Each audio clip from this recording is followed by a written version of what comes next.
सिरमौर में मुख्यमंत्री सुखविंदर सिंह सुक्खू ने जनसभा को किया संबोधित। बीजेपी पर जमकर साधा निशाना, कहा बीजेपी कर रही लोकतंत्र की हत्या। शिमला में कांग्रेस प्रदेश उपाध्यक्ष महेश्वर चौहान ने दिया बड़ा बयान। बीजेपी पर जमकर साधा निशाना, कहा 2 चरणों के मतदान से निराशा में बीजेपी।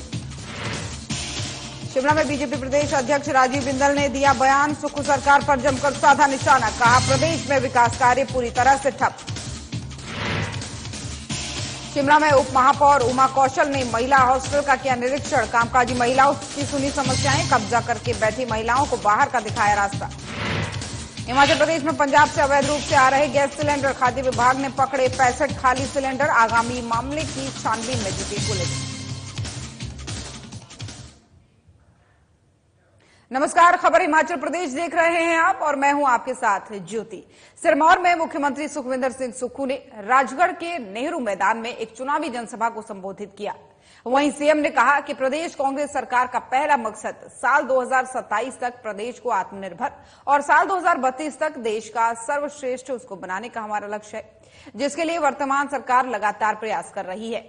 अपने 15 महीने के कार्यकाल में समाज के हर वर्ग के लिए अनेक कल्याणकारी योजनाएं लागू की है, ताकि समाज के प्रत्येक वर्ग का सामाजिक और आर्थिक विकास हो सके।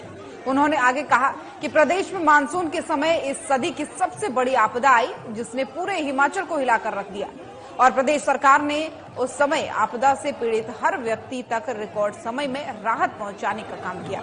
साथ ही उन्होंने ये भी कहा कि लोकसभा चुनाव सांसद का नहीं बल्कि एक विचारधारा का चुनाव है, इसलिए जनभावनाओं की कद्र करने वाली कांग्रेस को विजयी बनाएं और पैसों के दम पर कुर्सी हथियाने वाली बीजेपी को सबक सिखाएं। आशीर्वाद दिया। जब चुनाव चला हुआ था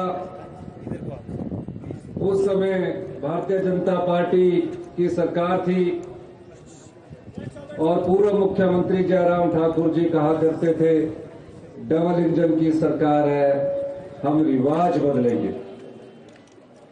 और इस प्रकार जब चुनाव प्रचार खत्म हुआ, 8 दिसंबर 2023 को परिणाम निकला, तो हिमाचल की जागरूक जनता ने जिस प्रकार से कांग्रेस पार्टी के प्रत्याशियों को चुनाव में जिताकर भेजा, वो एक ऐसा इतिहास लिखने जा रहे थे जहां कांग्रेस पार्टी का राजनीतिक इतिहास भी बदला।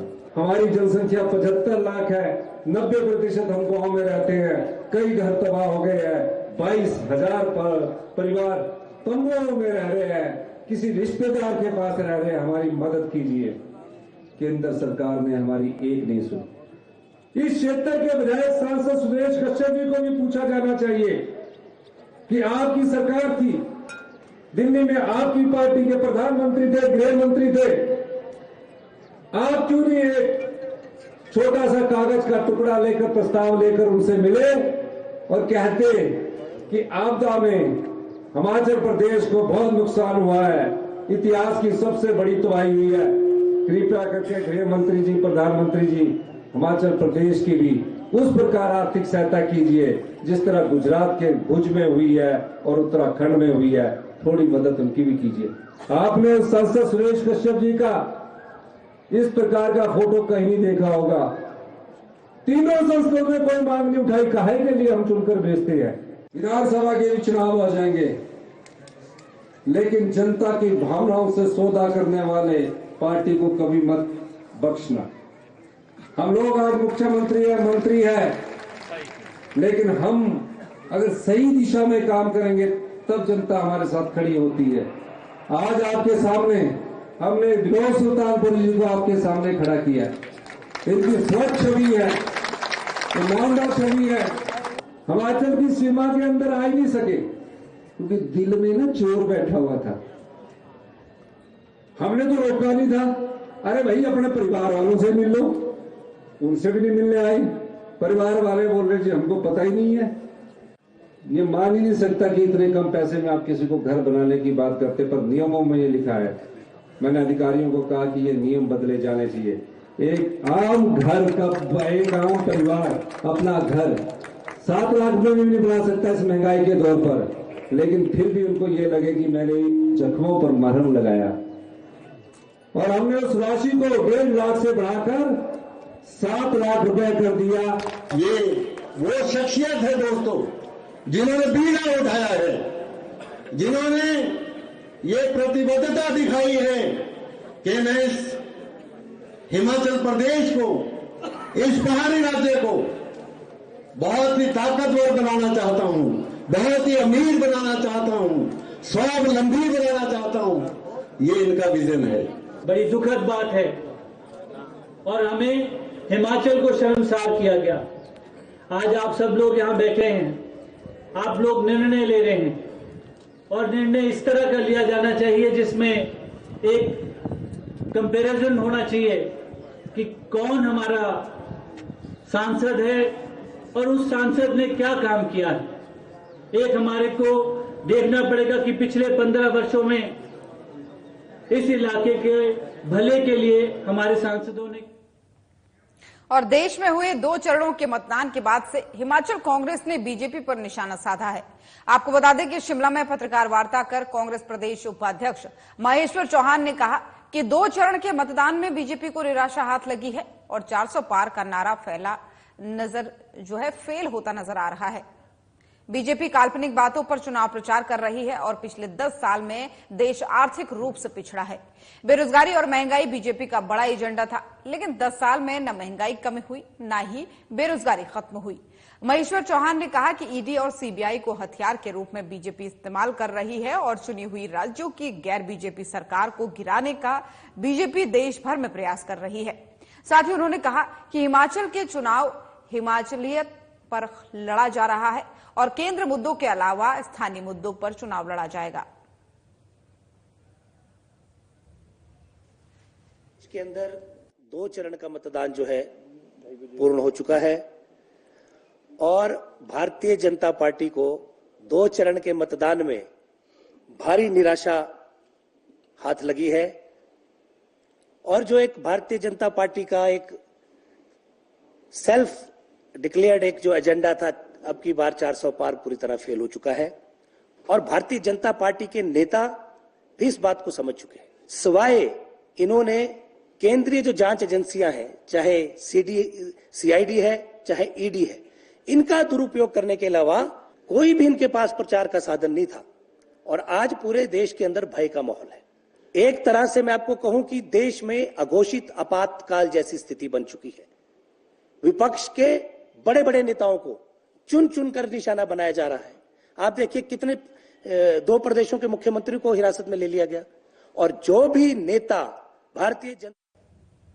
और हिमाचल प्रदेश में 7वें और आखिरी चरण में लोकसभा के चुनाव में लोकसभा की 4 सीट के साथ 6 विधानसभा क्षेत्र में उपचुनाव है।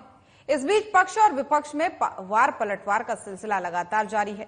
वहीं बीजेपी अध्यक्ष डॉक्टर राजीव बिंदल ने मुख्यमंत्री सुखविंदर सिंह सुक्खू के नेतृत्व वाली सरकार पर निशाना साधा है। उन्होंने कहा है कि इस सरकार के आने के बाद से ही प्रदेश में विकास पूरी तरह से ठप हो गया। आगे उन्होंने कहा कि बीते 15 महीनों में हिमाचल प्रदेश में कानून व्यवस्था भी चरमरा चुकी है। इसके अलावा प्रदेश में बीते 15 महीने में एक भी नया संस्थान नहीं खुला है। उन्होंने कहा कि ये बार बार कहते हैं कि भारतीय जनता पार्टी की सरकार ने हिमाचल का खजाना खाली कर दिया। ऐसे में जनता ये सवाल करती है कि अगर बीजेपी ने खजाना खाली कर दिया था तो बीजेपी के वक्त में विकास कैसे होता था। जैसे जैसे चुनाव आगे बढ़ रहा है, वर्तमान प्रदेश की सरकार, उसकी बौखलाहट, उसकी परेशानी वो सामने आ रही है। माननीय मुख्यमंत्री जी, उप मुख्यमंत्री, कांग्रेस के नेता जगह जगह जनसभाओं में जाकर के एक भी शब्द मैं इसको। और शिमला में कई सालों से महिला हॉस्टल में कब्जा करके बैठी महिलाओं को अब नगर निगम बाहर का रास्ता दिखाने जा रहा है। आपको बता दें कि उप महापौर उमा कौशल अधिकारियों के साथ अचानक निरीक्षण करने के लिए संजौली इंजन घर कामकाजी महिलाओं के हॉस्टल पहुंची, जहां उन्होंने हॉस्टल में रह रही कामकाजी महिलाओं की समस्याओं को सुना। वहीं नगर निगम की उप महापौर उमा कौशल ने कहा कि हॉस्टल में कुछ दिन पहले महिलाओं में आपसी कहासुनी हो गई थी और यहां महिलाओं की कुछ समस्याएं भी थी, उन्हें भी सुना गया और कुछ महिलाएं सिंगल रूम लेकर रह रही हैं और कई ऐसी महिलाएं हैं जो कई वर्षों से रह रही हैं, जबकि 5 साल से ज्यादा नहीं यहां पर रहा जा सकता। इन्हें यहां से जाना चाहिए, जिससे दूसरी महिलाओं को मौका मिल सके। और यहां रहने के लिए कई महिलाओं ने आवेदन भी किया है, जिन्हें भी यहां रहने का मौका दिया जाएगा। आज मैं आई थी इसी उसमें कि जो यहाँ पे ये हादसा हुआ है, कुछ इनका छोटी मोटी जो बहस बेसाई हुई है, तो मैं उसको सॉर्ट आउट करने भी आई थी और इनकी प्रॉब्लम्स को भी सॉल्व करने आई थी। तो मैं लास्ट टाइम जब आई थी तो मैंने कहा था कि सिंगल कोई भी नहीं रहेगा, सब डबलिंग में शेयर करेंगे और उससे हमारे पास रूम्स निकलेंगे तो उसमें हम और बिलासपुर उपायुक्त कार्यालय में हिमाचल सरकार चीफ सेक्रेटरी प्रबोध सक्सेना पहुंचे, जहां उन्होंने उपायुक्त के बजट भवन में स्वीप कार्यक्रम के तहत रिव्यू मीटिंग भी की। हमारे यहाँ जिला बिलासपुर के बहुत ही प्रसिद्ध साहित्यकार और जो हमारे ये ट्रैवलर हैं रतन चंद जी, उनको हमने स्वीप का आइकन बनाया है और उन्होंने जो है हमारी रिक्वेस्ट स्वीकार की है कि वो हर बूथ पर जो जाएंगे और वहां पर अपने इलेक्शन में वोटिंग करने का ज्यादा से ज्यादा वोटिंग करने का।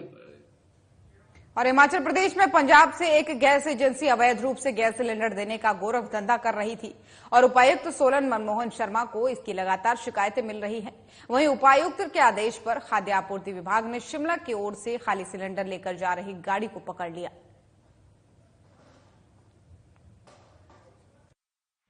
शिकायतें आ रही थी कि कुछ पंजाब की एजेंसी जो है यहाँ पे अवैध तरीके से गैस सिलेंडर बेच के वापस जा रही है। तो हमने कल उस पर नजर रख रहे थे, तो गाड़ी एक शिमला से आई, उसको रोक के उसमें थे और भी पुलिस और को, तो गाड़ी में रोका तो उसके पास जो खाली सिलेंडर लेके जा रहा था। जब उससे कागजात मांगे तो कागजात जो थे वो लालड़ू गैस प्लांट से राजपुरा के बने हुए थे और वो गाड़ी सीधी शिमला आके उतार के वापस जा रही थी।